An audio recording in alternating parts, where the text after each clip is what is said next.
ชีวิตของลูกที่เป็นผู้ชายนั้นมักจะถูกตั้งคำถามอยู่แล้วใช่ไหมครับเกี่ยวกับเรื่องของการบวชผมเองก็โดนแบบนั้นเหมือนกัน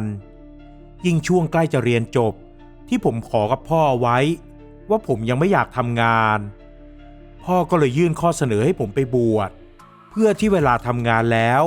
หรือคิดอยากจะแต่งงานจะได้ไม่ต้องวุ่นวายกับเรื่องแบบนี้อีกในตอนนั้นผมก็ตัดสินใจอยู่นานพอสมควรเพราะยอมรับตรงๆว่าอยากเที่ยวและอยากมีชีวิตที่สบายๆไปก่อน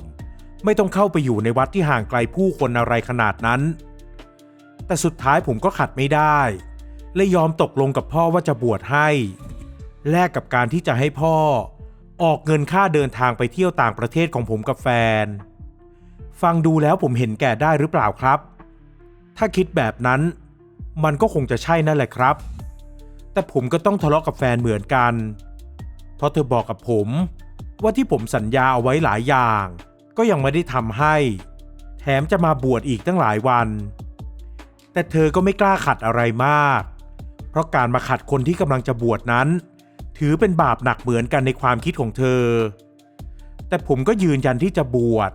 และเป็นการบวช15 วันที่ทำให้ผมเชื่อว่าบาปบุญมีจริงและผีหรือวิญญาณที่เรายังพิสูจน์กันไม่ได้ก็มีอยู่จริงด้วยครับตั้งแต่คืนแรกที่ผมเข้าไปอยู่ที่วัดผมก็ไม่ได้ปฏิบัติตามกฎทุกอย่างหรอกครับแต่สิ่งหนึ่งที่ทำให้ผมต้องรู้สึกหวาดระแวงตั้งแต่คืนแรกก็เพราะวัดที่ผมบวชอยู่คือวัดที่อยู่ที่บ้านเกิดของพ่อผมซึ่งเป็นวัดเล็กๆไม่ใหญ่มากติดกับป่าทึบและเขาอีกหลายลูกที่เป็นรอยต่อจังหวัดและเป็นชายแดนประเทศเพื่อนบ้านครับในคืนแรกผมข่มตาหลับไม่ลงเลยครับคิดถึงความสะดวกสบายที่บ้านของตัวเองคิดถึงแฟนทั้งที่ไม่ควรจะคิดอะไรแบบนี้มันทำให้ผมกระสับกระส่ายไปมา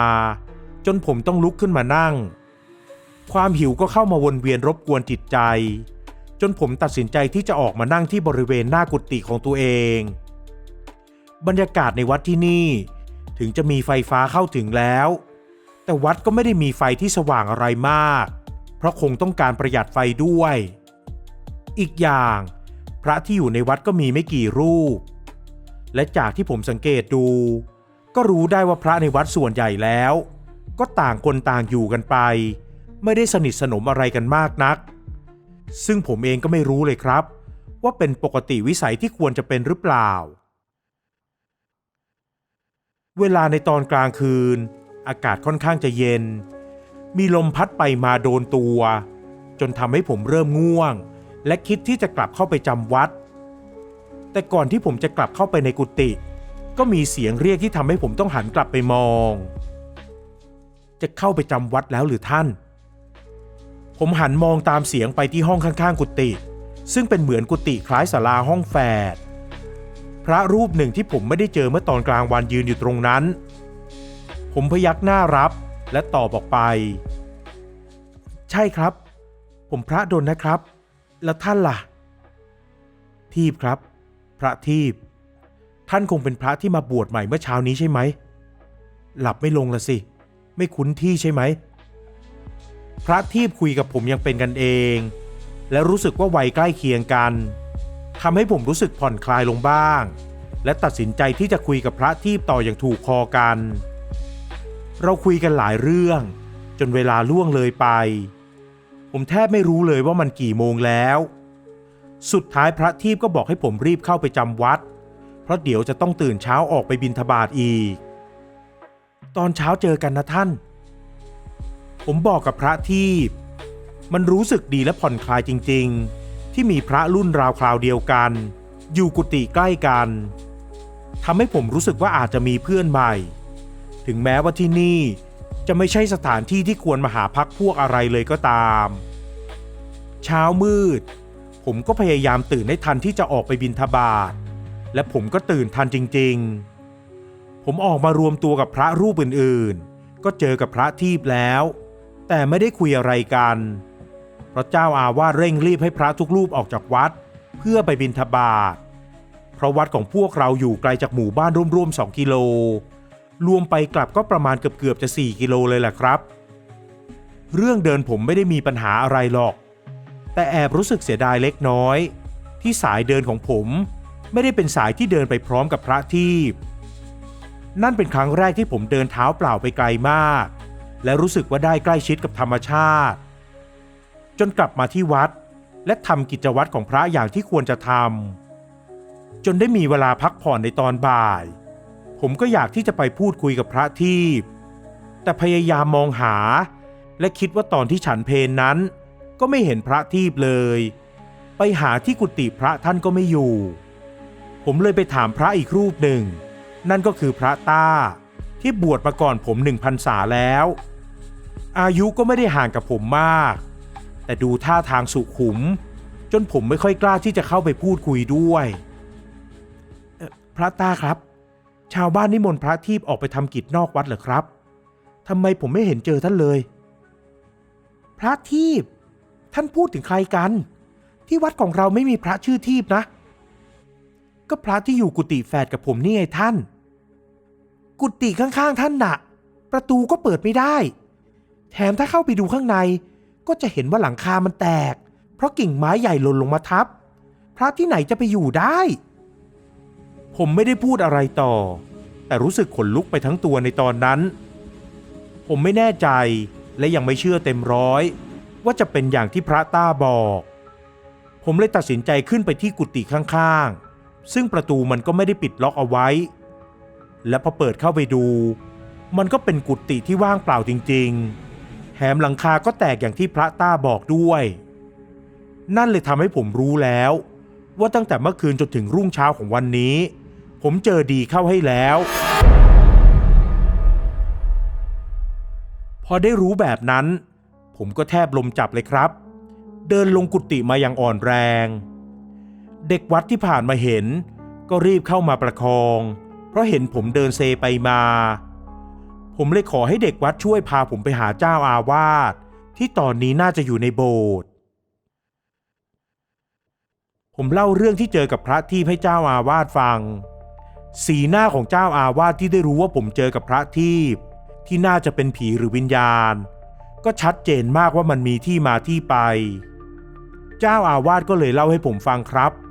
ว่าก่อนหน้านี้ก็มีพระที่รุ่นราวคราวเดียวกันกับผมมาบวชอยู่ที่วัดนี้จริงๆซึ่งก็คือพระทีปแต่เพราะพระทีปมาบวชเพราะหนีความรักและไม่อาจจะปลงได้เลยตัดสินใจทำบาปจนถึงแก่ชีวิตของตัวเองแล้วก็ยังวนเวียนอยู่แบบนี้ในบางครั้งพระที่มาบวชใหม่ก็เจอเหมือนผมบ้างแต่พระบางรูปก็ไม่ได้เจอผมที่ได้ฟังแบบนั้นก็ขอให้เจ้าอาวาสย้ายกุฏิให้ผมแต่เพราะเป็นวัดเล็กๆจึงไม่ได้มีกุฏิให้เลือกมากมายเจ้าอาวาสเลยบอกให้ผมย้ายไปจำวัดที่กุฏิเก่าแทนโดยได้บอกให้เด็กวัดไปช่วยกันทำความสะอาดและช่วยกันย้ายของผมไปที่กุฏิเก่าผมยอมรับเลยว่าตอนนั้นผมรู้สึกว่าตัวเองคิดผิดที่ย้ายกุฏิมาที่เก่าครับแต่ในเมื่อไม่อยากจะเจอผีพระทีปผมก็ต้องยอมที่จะย้ายออกมาและในคืนนั้นมันก็ทำให้ผมได้รู้จริงๆว่าถ้าเราไม่ยอมรับว่ามันเกิดขึ้นเพราะอะไรและเพราะเหตุใดถึงต้องได้เจอก็ไม่มีวันจะเข้าใจเลยครับคืนที่2ด้วยเพราะตื่นตั้งแต่ตอนเช้าและทำอะไรหลายอย่างในช่วงตอนกลางวันทำให้ผมรู้สึกเพลียและเริ่มที่จะง่วงนอนเลยตัดสินใจที่จะเข้าจำวัดตั้งแต่ช่วงหัวค่ำและผมก็พลอยหลับไปโดยที่ไม่รู้ตัวมารู้ตัวอีกครั้งก็ตอนที่ได้ยินเสียงเคาะประตูเรียกอยู่ที่หน้ากุฏิเสียงเรียกที่เรียกผมค่อนข้างจะคุ้นเคยและเมื่อผมตั้งสติได้ก็นึกออกว่าเสียงนี้มันเหมือนกับเสียงของพระทีปผมตกใจลุกขึ้นมานั่งพยายามที่จะไม่ส่งเสียงอะไรแต่เสียงเคาะประตูก็ยังดังต่อเนื่องไม่ยอมหยุดพระดลพระดลนี่เราเองพระทีปเปิดประตูให้เราหน่อยสิพระดลพระดลบอกให้เปิดประตูให้ไงกูบอกให้มึงเปิดประตูให้ไงไอ้พระดลเสียงที่ดุดันนั้นทำเอาผมขนลุกไปทั้งตัวถึงตอนนั้นจะไม่มีผมอยู่บนหัวเลยสักเส้นก็ตาม แต่ผมก็รู้สึกขนลุกไปถึงหัวเลยจริงๆครับประตูกุฏิของผมสั่นอย่างแรงที่ลูกบิดประตูก็บิดไปมาเหมือนกับมีใครพยายามที่จะเข้ามาให้ได้เปิดกูบอกให้มึงเปิดประตูให้กูเปิดประตูให้กูเสียงของพระทีปทำให้ผมกลัวจนตัวสั่นไปหมดเลยครับ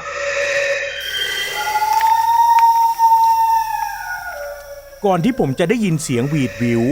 ที่ผมเองก็ไม่เคยได้ยินมาก่อนแต่ก็พอจะเคยได้ยินมาว่าเสียงหวีดกลางวัดป่าแบบนี้มักจะเป็นเสียงของผีเปรต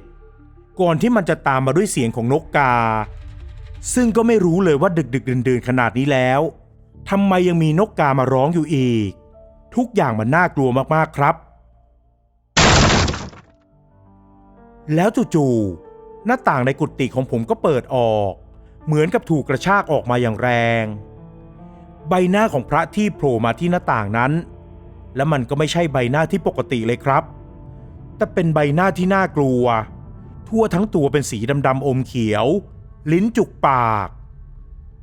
กูบอกให้เปิดทำไมมึงไม่เปิดไอ้ดนผมหลับตาสนิทร้องโวยวายเสียงดังลั่นก่อนจะตัดสินใจลุกขึ้นวิ่งออกจากกุฏิไป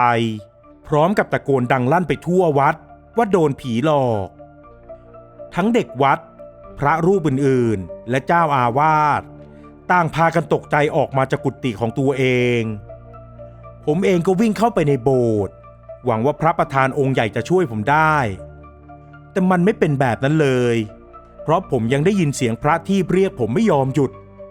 ก่อนที่ผมจะได้เห็นพระทีปยืนอยู่ใกล้หน้าต่างของโบสถ์และชี้นิ้วมาที่ผม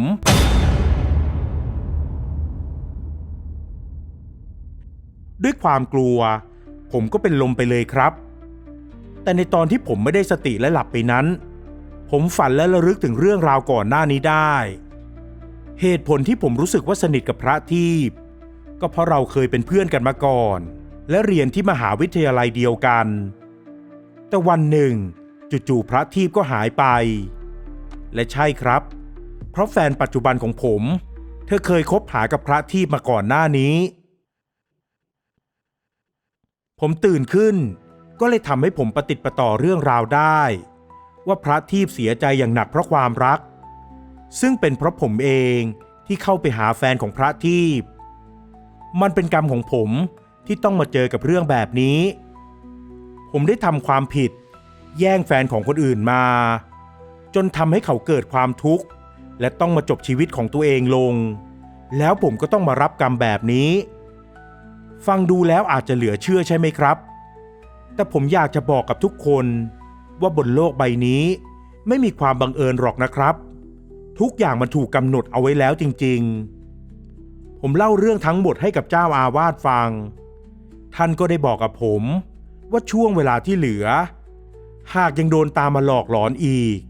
ผมก็ต้องอดทนเพราะเป็นกรรมที่ผมต้องเผชิญ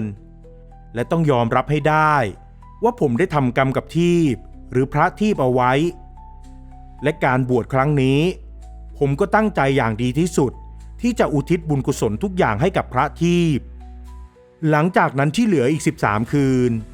ผมอยากจะบอกกับทุกคนเลยครับว่าผมโดนหลอกทุกคืนหลายคนอาจจะคิดว่าทำไมอยู่ในวัดแล้วผมยังโดนหลอกได้อีกผมว่ามันไม่ได้เกี่ยวกับสถานที่มันเกี่ยวกับตัวผมเองนี่แหละครับจนทุกวันนี้ที่ผมสึกออกมาแล้วผมก็ยังฝันถึงพระทีปบ้างและทุกครั้งที่เป็นแบบนั้นผมก็จะทำบุญให้และแน่นอนว่าผมได้เล่าเรื่องทุกอย่างให้แฟนของผมฟังซึ่งเธอเองก็เสียใจและเราสองคนก็ได้ทำบุญให้กับพระทีปอยู่บ่อยๆจนถึงทุกวันนี้และในตอนนี้ผมกับแฟนคนปัจจุบันเราก็ได้แต่งงานมีลูกด้วยกันแล้วส่วนใครที่ได้ฟังเรื่องราวของผมก็อยากจะให้เรื่องนี้เป็นเรื่องเตือนใจทุกๆคนนะครับสวัสดีครับ